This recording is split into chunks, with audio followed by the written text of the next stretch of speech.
What up, what up, what up?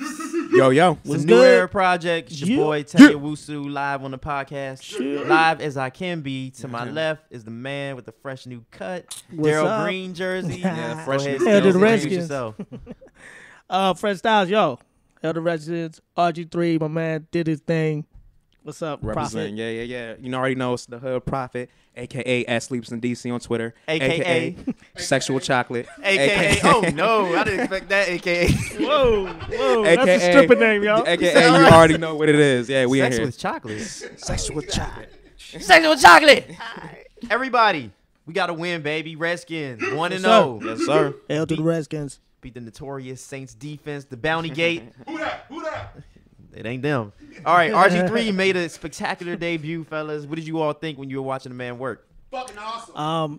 Yo, when I saw him playing, I came into this nervous. You know, Really? I mean, I thought, he's gonna be like the typical Rookie quarterback and start running when he feels a little pressure. Deer in the Just look headlights type thing. Yeah, just look at one receiver, this and that. But I mean, I couldn't find a flaw in his game, really. Yeah, you were speaking of Chinese to me in the beginning because I had all the confidence in the world. In this. Yeah, I mean, I had the usual fan confidence, but not like a logical. After all, I mean, it is the analytical Redskins. fact. You know Yeah, what I'm you saying? can't Like, trust you can't trust your heart with the Redskins. Yeah, right, exactly. exactly. What do you think? I was really surprised at like you said how poised he was. Like he didn't look nervous at all. This dude came in like just ready to go. Like he looked like he was prepared. Like as a Redskins fan, it was very refreshing to see like preparedness coming into week one. These dudes were ready to go, and he executed like fantastically. It was beautiful. So, did you buy into the hype prior to this game, though? I bought into the hype.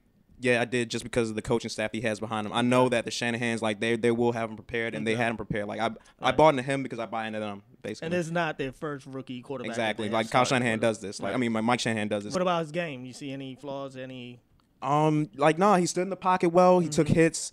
He delivered the ball when he needed to. Like he read the defense as well. Like I thought it couldn't have gone any better. Honestly, it couldn't have gone any better for an opener. Yeah, speaking of reading the defenses, Kyle Shanahan, that was his offense they were running. Yeah. It didn't look the same as it did the prior 2 years. He has the weapons this year. Like he has the weapons, like to actually execute like he wants to execute it. Do you think the fan base owes him an apology at all? I don't listen to sports radio like you guys do. Like they're not real Redskins fans. They don't understand football at all. Like this dude has been doing this for years. Right. He back in Houston. He had the #1 offense back in Houston with Matt Schaub and And like he had talent. That's the thing. When Donovan McNabb came in, all these faux Redskin fans cheering for an Eagle and thought that he was going to turn us around. How could you even want that? Even if he could have, I wouldn't have wanted it. I tell you the truth, I was excited, but only because I thought that the Shanahans can make him successful. Right, exactly. Because, like they did with John Elway. Like they did with John Elway, though. He was an old dog too, and they came in there. And he was an old dog that had been there already. And Like been to 4 Super Bowls and lost.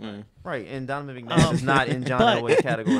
He's not even in RG3's category. Right. But go ahead, you gonna talk about the offense? Okay, let me tell you this. But best case scenario for Redskins fans, 10, 12 years from now, the last name of the head coach is Shanahan. That means we probably won 3 or 4 Super Bowls. It doesn't matter which Shanahan it is. It could be Kyle Shanahan. Exactly. Like, you gotta love it. That's the best case scenario. So he went from pariah to next in line. See, that's the thing. I don't listen to sports. I mean, you don't see the handwriting on the wall. That's why they brought him in there. Oh yeah, I know he wants to hand it off to his son. I mean, hopefully that does happen because, like you said, that means we're that's the successful. best case scenario. But he was a pariah. I don't understand this. Like what? People want him out of here. People wanted crazy. Shanahan out of here. You don't listen to sports radio, bro. You want me to tell you who? And it's Fred's favorite station. Your boy LeVar Arrington. Oh no, that's not my favorite, bro. Oh my God, I mean, LeVar Arrington. He's a. Actually, I don't listen to anybody on podcast. that. Can we say dick on podcast? Yeah. It's the new era. Yeah, it's the new era. Go ahead. But the only thing I listen to on that radio station is the Nats baseball. That's it. Thank you, because you were scaring me for a little bit. Right. But no, let's get. But Steve Zabin on 980, he was saying the whole thing. On, like y'all, nepotism, this and that, blah blah. Steve Zabin gets on the air blasted. He's a hater. Like the thing is, the reason why I don't understand that is because I seen the potential in his offense last year. Right. Rex Grossman, Right. he turned Rex Grossman into a decent quarterback. Right. If Rex Grossman didn't suck so much, and we beat the Giants, we beat the NFL champions twice last year. But like the offense was clicking. Like back when Al Saunders was running the offense, you could tell there was nothing going on with it. Like, well, what did you see? What I saw in the offense was a game plan. Right. Not only that, I mean, because you saw different game plans, but you saw execution. Let me take you back to 05. Do you remember the Santana Moss bubble screen that was on repeat? Yeah. Well, we did the same thing, but it made more sense. And it 4 times in a row. Right. But this time when we did it 3 or 4 times in a row, it got there. We gained positive yardage. We had the Saints flustered. They got confused with who was on the bounty up next and who wasn't. And then what happened in the middle of the field for 88 yards. Exactly. Like it was a setup the whole time. You go exactly. You go 6 times to the outside. They think, all right, spread them out, and then spread them out, and then go straight up the middle. And that's something. And for you young men, and that's how you do it. And that's something that they adapted to RG3. That's something he did in college as far as that spread offense. So I mean, Donovan McNabb saying, I don't think he's going to adapt his system to fit RG3. Well, Hater. What does he look? Yeah, try to get a job now. Right. But one other thing I loved about it, especially on the first couple of drives when they did that little quarterback draw, but it was an outside quarterback draw. Like they was shot. RG3 being a shotgun, they snap it to him, he just goes straight off tackle. Like I love that play. Yeah. You know, as much as I've been hyping up RG3 on the show and everything, I did get a little nervous with his first pass that was for -4 yards.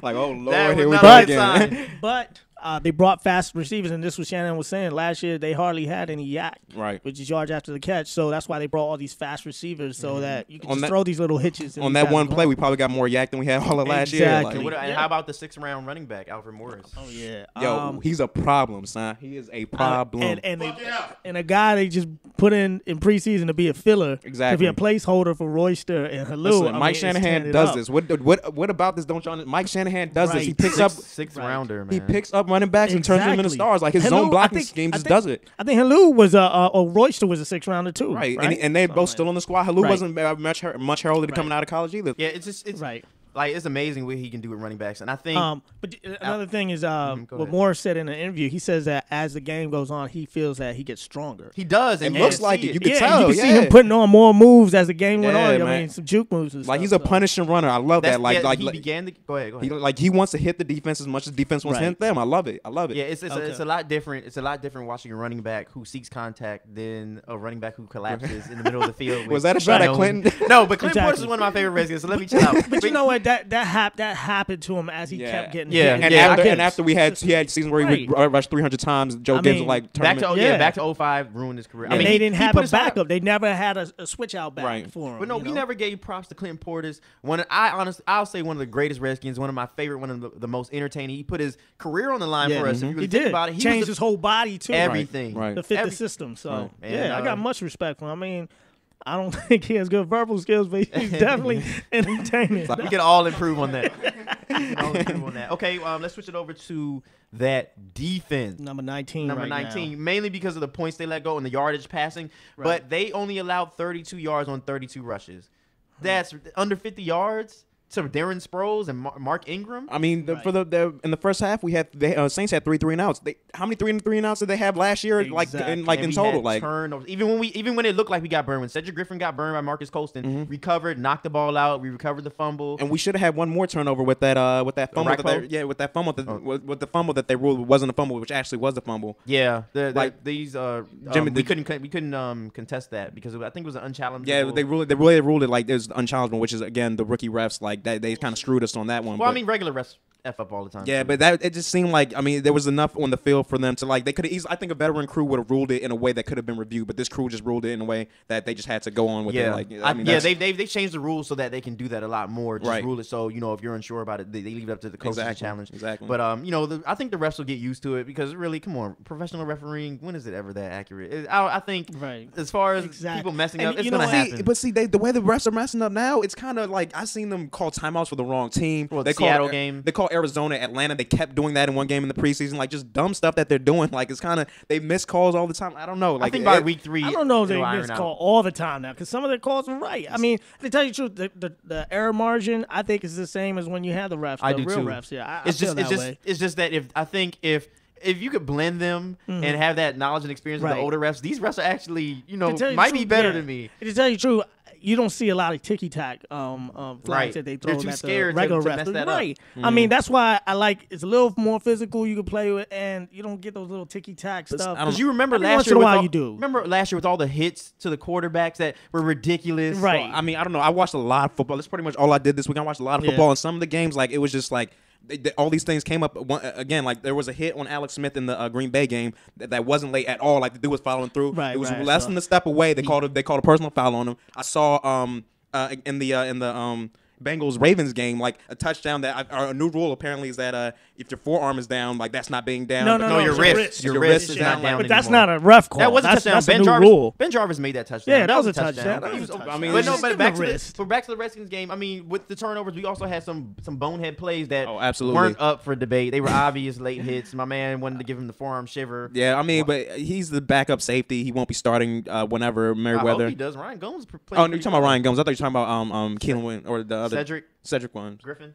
No, Cedric you're talking about Number 41. yeah, Williams. Madu Williams. Madu, there and you he go. he had a bonehead hit. He's definitely gonna get fired. Not only the bonehead hit, but then the late touchdown that they got. Listen, this dude was looking in the middle of the field the whole time, didn't know Right. where his receiver was, never saw the pass, but you know when there are 70,000 people looking on your side of the field, you know Right, something's right. happening on your side. Yeah. Never saw the pass, touchdown easy. Like dude never Right. even saw the pass. It was kind of crazy. Like, But yeah, all right. So to wrap this up, I mean, RG3 came out, did his thing, started out 7 for 7. Yes, What sir. did we score? 10 points every quarter. If we could do Quarter, that, dude. if we could do that, we're gonna What's win his a lot number? of games. What's his number?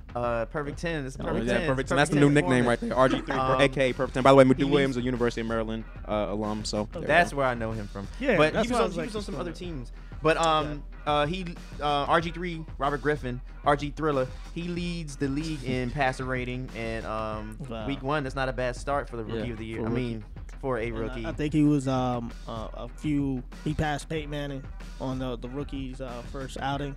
Oh, for yeah, it's passer Cam rating? Newton, then RG3, and Oh, then for yards. Yeah, for 'cause yards. Cam Newton had like 422 in a loss, but So yeah, not everybody can be that perfect number 10. But okay, so we're gushing over RG3, and when he has a bad game, we'll be sure to kill him. But that's enough of the Redskins wrap-up talk. I'm a motherfucking monster!